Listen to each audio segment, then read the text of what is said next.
Be sure to read and follow the safety guidelines to protect your computer from potential damage and ensure your personal safety. For more information about safety guidelines, see the owner's manual at dell.com/support.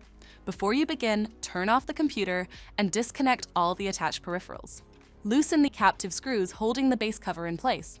Using a plastic scribe, pry the base cover from the palm rest assembly, starting at the top edge and working your way around to release it from all sides. Now lift the base cover from the palm rest assembly. If your computer is unable to enter service mode, disconnect the battery cable from the system board. To remove the fan, identify the system fan and unplug the cables. Remove the 2 screws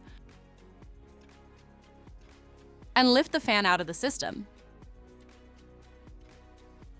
To reinstall the fan, place it back in the system and install the 2 screws.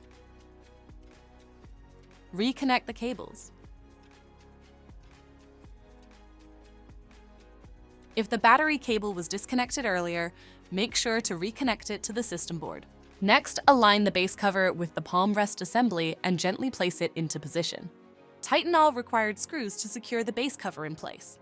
For more information about your Dell system, visit dell.com/support.